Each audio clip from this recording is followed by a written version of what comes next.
Welcome back to Pina Cucina. Today we're going to be making spaghetti marinara with the red sauce. Now before I go on, I need to give a very special thank you to Claudia and her mum. Claudia is a young lady who did work experience with us, and look what she came and gave me. This is absolutely beautiful. It's too nice to chop on it, so I'm not going to chop on it. They had my name engraved in it, and it is so lovely. I'm just going to use it as a serving board.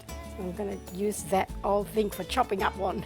Now basically what we need for this dish is garlic and onion, the fish of course. You get the marinara mix from the fishmonger or fish shop. Don't get the frozen one, it's horrible. I've tried it and I don't recommend it. 1 can of diced tomatoes and some passata, or this is my very last bottle of tomato sauce, some olive oil and salt, and that's about it. Now in the marinara mix we have some fish, there's some prawns, some mussels, some calamari and some octopus. Now octopus takes a little bit longer to cook, so I'm going to put that in to cook with the sauce from the beginning.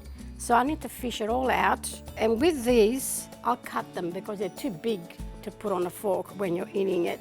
So I cut them in half and take out the mussel from the mussels. Oh, this one's been taken out.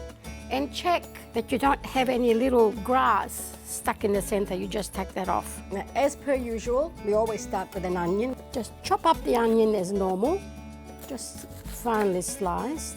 Okay, we put the olive oil in the pan.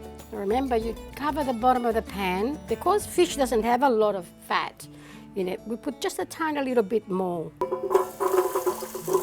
Remember to cook the onion really well, because this is when the onion cooks.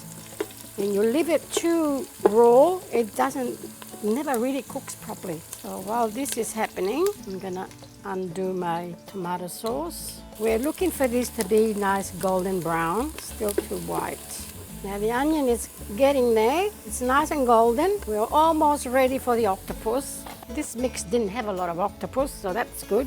Now the reason why I'm doing the octopus first is because it's always tougher, the octopus. It never really cooks properly. For my husband's liking, that is, I don't mind it. So I'm gonna cook it like this, put it in with the sauce so it cooks a lot longer, and hopefully it'll be nice and soft.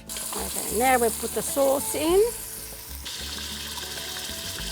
Now I'm gonna put the diced tomatoes. Give it a nice stir, mix everything together. This should do at least 4 people. Maybe 6 if you stretch it. So if you have more people, then you just double the dose of whatever. And there's only 1 kilo of the fish there. So the more people you have to increase everything. Okay, now we need some salt. So we put in 1 bottle and 1 can. So I'm putting 1 teaspoon and a half. And now we'll just let it cook nice and slowly, and we get the rest of the fish ready. Now I like to separate all the fish and prepare it my way.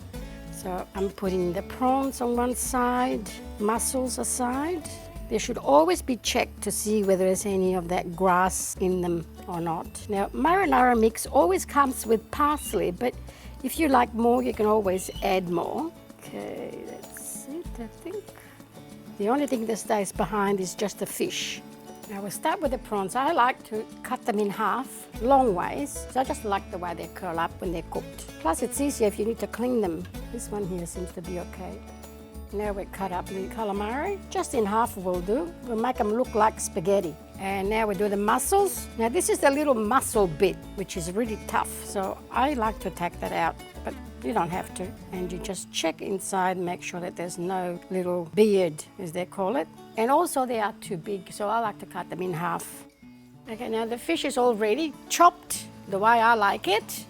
So all we've got to do now is just wait for the sauce to get ready. This has got to be quite dry, the sauce, because when we put the fish in, it will release some moisture, and if it's not dry, you're going to have a very running sauce, which we don't want. Oh, beautiful. See how it's nice and thick?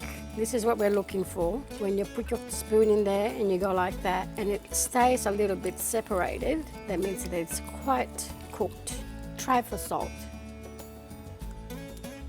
Perfect. This is not like the ragu sauce that needs to cook for a long time, because the meat is a different cut of meat and it takes a lot longer to cook. With this one here, the fish is very quickly to cook, so the sauce has to be cooked before we can put the fish in. Okay, this is ready for the fish. Now we're going to throw the fish in, and we're literally going to turn it off as soon as the prawns are done, because if you leave it too long, then the fish will all disappear. Now before we put the fish in, we just lower the heat a little and we throw the fish in. And we also put some crushed garlic. Make sure the garlic is all mixed up together so somebody doesn't get a big chunk in their mouth. And we just watch the prawns.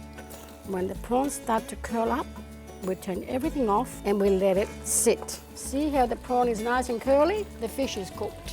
That literally took about 5 minutes. We're turning this off and we put the lid on and we let it rest until our pasta is ready. Sometimes the fish doesn't release as much fluid, and if you find that your sauce is a little bit too thick, you can add like half a cup of water.